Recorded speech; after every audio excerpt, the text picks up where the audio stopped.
Hey everyone, it's Maddie.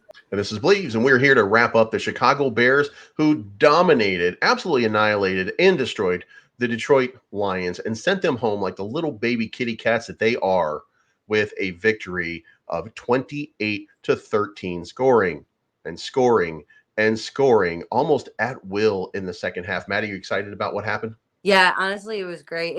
I tweeted this. It was the best win I've seen in 2 years. It was a dominant performance for sure.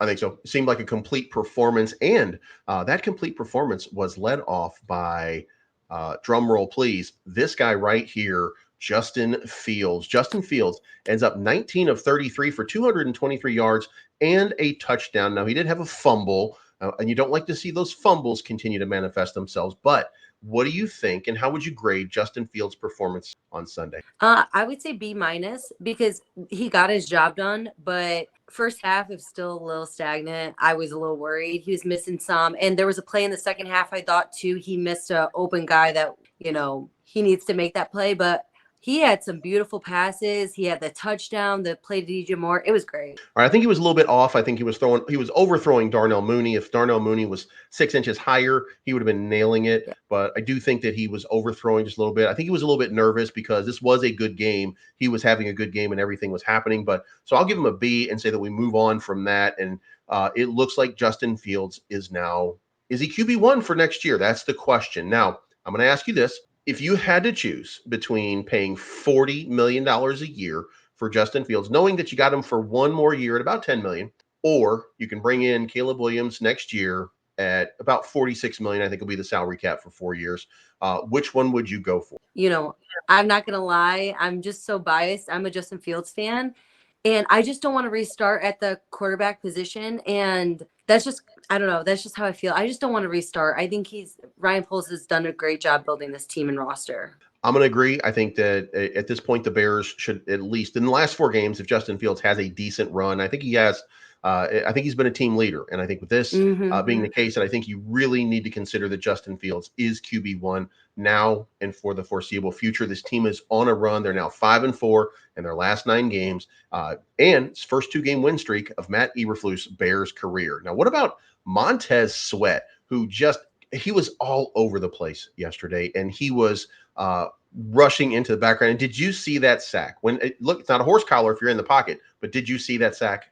Yeah, I mean, it was like with one arm, I was like, oh my God, that man is strong. Those are the plays that you look for, and you look to see. Those are the things that most people can get away from, because that's when you're just grabbing somebody. This guy's got so much power that he just froze Jared Goff in place and said, hey, buddy, where are you going? And that's where you can slip away, but he could not slip out of that grip. It was amazing. It was awesome. Now, what do you think of the defense now that Montez Sweat is there? Is this a much improved defense, or are we just kidding ourselves? No, it's much improved. I mean, like, I'm seeing flashbacks to 2018. Honestly, it could be even better. If we can get it going, like you said from the beginning, this team is just going to get better as the weeks go on. This defense, it's scary how good I think they are going to be. Hey, it's almost as scary as how right I am about this team right now. Because, okay. Yes, that's exactly you what were they're very doing. right. I'm not going to lie. I was, look, and it was obvious. It was obvious. Here's the thing. I don't like what Luke Getsy calls in the game. But let's be honest. In the first 2 series, the Bears, using their scripted plays, they looked brilliant. It was 14-0 before you knew it. It was 10-0 before you knew it. It was amazing what they were doing. They were moving the ball and marching at will down the field. It's when they had to get into their regular play calls that they weren't adapting. And that's something that has to be worked on. And I don't think that Luke Getsy is probably the guy for the job, but we do have to consider the Bears have scored early in a lot of games, and they've moved the ball in those scripted plays. Yeah, and it drives me a little nuts sometimes because we start off so strong. Like we got down the field so efficiently to start the game, and then the offense just kind of like that second quarter, it slows down. We can't score in the red zone. I will say Luke Getsy did call a decent game. I'm not gonna lie. There was one little trick play, and I was like, oh my God, who is Luke Getsy? Well, I can tell you this. If Justin Fields had been just a shade more accurate, then you're probably looking at him being 23 of 33, because there were 4 really overthrown kind of balls that were just out Oh of yeah. reach, that really should have been caught, or he was going over the wrong shoulder. He doesn't have that touch and that accuracy down Yeah. yet. He does. He did to Cole Kmet. I want to say one time, and he did it DJ to Moore. Darnell Mooney Oh. two times, and DJ Moore a time. Yeah, he just he's not exactly in sync 100%, but he's getting closer and closer and closer to being the guy that we want to pay to run this offense. Yeah, there was a play to start the second half. It was a short little pass to DJ Moore. It should have been a touchdown realistically. And those like little passes, like he got rid of the ball, but it's like he went like this, like my fault. And I just feel like being a third year quarterback, in the NFL, that's something like if he wants to be great, he's got to make that pass. Correct. And he's acknowledging, I think, when you do that, you're just basically acknowledging to your teammates, not to the crowd, Yeah. that you were the one that made the Yeah, he mistake. like looked at the sideline when he did that. So Right. And the thing is, he's getting better and better and better. So I think we should at least recognize that this guy is improving dramatically. Yeah. You know who's really improving dramatically? The man right now, Jaquan Brisker. Jaquan Brisker had 13 solo tackles, 4 assisted tackles for a total of 17 tackles. And there's a very short list of people who have 13 tackles in a game since 1994, and he is now on that list. What do you think of Jaquan Brisker and his performance? I mean, he's young and he's improving every single game. Every time he steps up on the field, he's been great. These past 4 games, he's awesome, honestly. Second-year player. Wow. Second-year player, which means that we've got at least 2 more good years of him playing under a rookie contract before we get the opportunity. So Ryan Poles, come on, you got to bring him in. You got to keep bringing in the good guys. Now, Seriously. the last piece of this is, and by the way, Kwani B, which is Jaquan Brisker's name on X, this is him hanging out with Justin Fields, where they are talking and they are hanging with each other.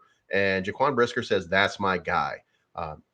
Do you think that they're going to offend people? By the way, before we get to that, Kyle Long also out here recognizing Jaquan Brisker, unreal for a safety. Now, do you think that for Jaquan Brisker that his appearance? Do you think that Justin Fields has this team? Do you think Matt Eberflus has this team? And do you think if Ryan Poles removes either one of them, it's going to create a problem? I said this from the start. What I saw like during training camp was a team that's really together off the field and on the field. And it did take us a while to get there, but I think removing for sure Justin Fields changes the whole chemistry of this team. And Eberflus has done a decent job recently. You have to give him credit where it's deserved. And I just don't know if you can remove either of those pieces and expect to be contenders in the next 2 years. All right. So what about Luke Getsy? I think he called a decent game yesterday. If we stick with Justin Fields, my thing is I have to play it out for the next four games. I just don't know if what Luke Getsy wants to see on the field is Justin's style of game. So that's like doing a disservice to both of them, because Luke Getsy can't. He's going to get bashed if Justin Fields isn't succeeding at his offense, when in reality, he is clearly not a great quarterback, offensive coordinator, because he's not adjusting to Justin Fields. So neither of them is going to be successful. What do you think? He's probably a step up from his pay grade.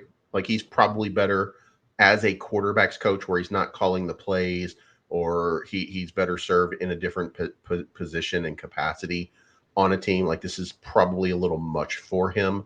However, what if he grows into it in these last 4 games? Then you have to start asking yourself the question, like, all of the stuff that you put in, all of the effort that you've done, now he's learned the game and Justin Fields has learned the game. What if they become a tandem here that really starts to compete? And here's the other part.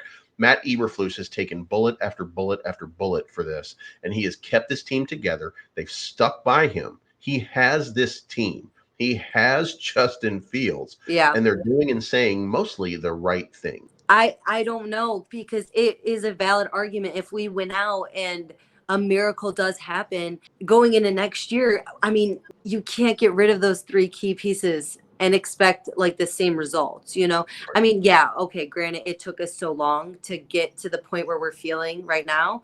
I just don't know if then you can eliminate any of that. Because the truth is, we're only going to be adding. We get the drafts, we get the high picks, so we're only going to be adding good players. I don't know. All right. And here's what I'm going to say. Maddie is a Luke Getzey fan. No, There we that's go. not true. I'm not saying that. I am a fan, and I'll give credit where it's deserved. And he has called a good game. Yeah. If It Luke was one good Getzey, game.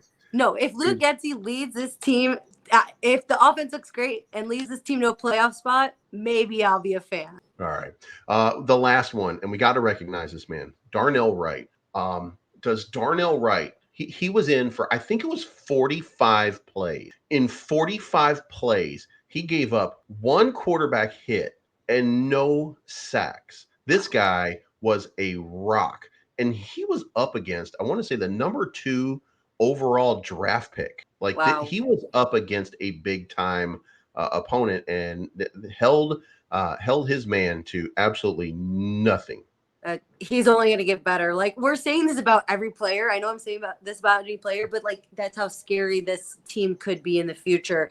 I mean, he's been a great addition. Well, then I think that we probably should recognize that Bleeves is always right. He was right about the second half of this season. Oh my God. You're a Cubs fan. You're always wrong.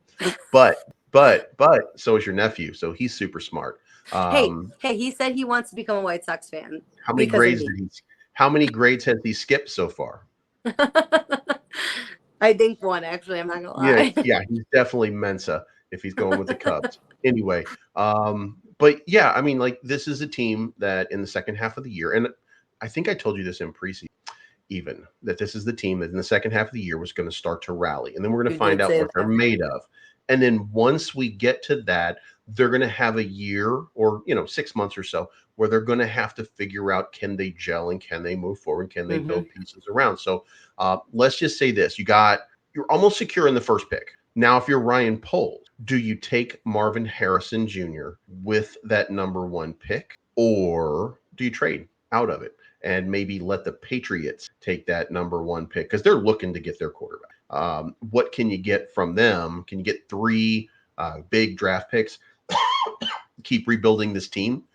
Is that the play, or do you take Marvin Harrison number 1? You're Ryan Poles right now. What are you gonna do? I might get hate for this. I don't know how you feel, but the truth is, I think if Marvin Harris Jr. is like, I don't know. I think you have to go for him. Yeah. But then you have to, like, there's missing pieces. We need a better center, but he is like generational talent, and why not give that to Justin Fields? Yeah.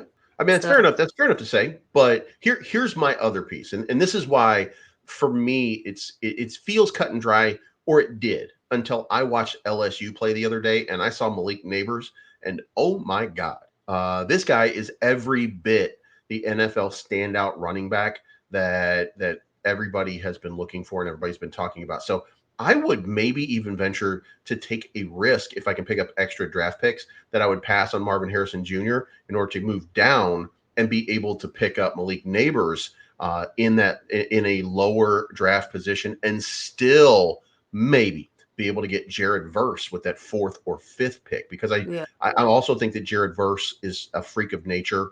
And that type of athleticism doesn't come along a lot. And when you see it, I think you have to take it if you can. So I would be looking, I'll take the draft. I would give up the pick and move down and hope for the best.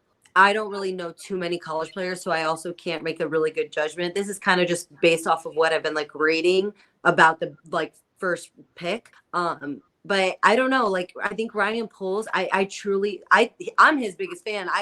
Out of all of this mix, he's done such a good job, and there's no denying that.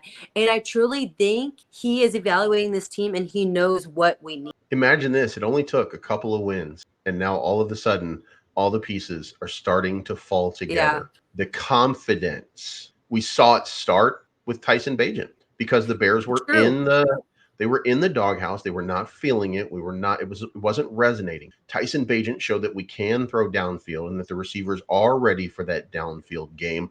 The offensive line, those games that Justin Fields had off. Remember what we were talking about? this is just a chance for the offensive line to get better Yeah. and improve their pass protection so that when Justin Fields comes back, he's going to be a better player for it. And now what are we seeing? We're seeing Justin Fields starting to really settle in and be a leader on the team, despite that we, the Bears fans, are horrible fans. We absolutely suck as Okay. fans because I look at that Dr. Pepper commercial where that play, the guy gets intercepted on the first play, and they're like, "This is it. You got blah blah blah blah blah," or there's some kind of pass, and everybody's throwing it down, and then the police officer says, "Guys, it's the first play of the game," and they're like, oh yeah, let's go." That's Like I us feel on like, Twitter. Let's be honest. That is yeah, I so think us that's on it. Like Twitter. everybody's so mad about everything because we're used to it.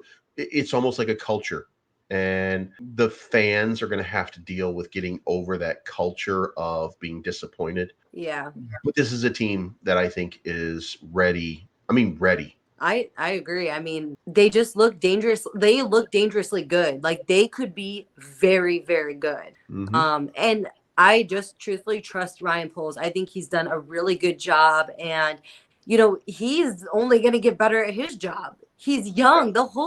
Everything about the Bears right now is a really young, like hungry team. And I don't know. I mean, you did say it before the first week. You said after week 8 we are going to be a completely different team. So, And it's starting to look like that. So, mhm. and by the way, it's not rocket science to figure that out. The pieces were already in place, but we don't have a lot of time. And Justin Fields needs a learning curve. And, Yeah, I just thought that all the pieces were going to come together, kind of like the Philadelphia Eagles.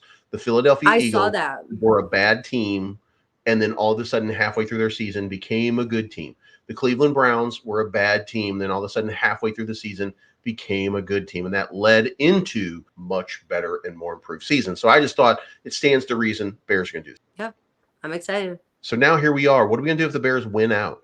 Oh, first off, I already told my mom I'm buying my plane ticket. I'm buying that playoff ticket, and I am going because what we're going to do is we're going to win out and beat the Packers at Lambeau. Oh my God. See, the thing is like, look at the like excitement that is like for the fans right now. I already said, I was like, I can't wait till Sunday. So I guess what we can say is that there's going to be Maddie dances in all kinds of Oh my stadiums.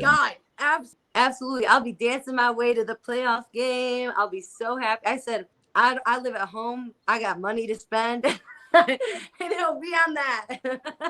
All right. All right. So I guess that wraps it up. So we're going to do, we got another game coming up pretty soon. We'll talk about that a little bit later. But for right now, guys, celebrate your victory. The Chicago Bears dominated the Detroit Lions when it mattered, came through in the end, and decimated them 28-13. So I think that's all we got for right now. You want to say goodbye, Maddie? Yeah. Bye, y'all. Go Bears. All right, guys. We'll talk to you again soon.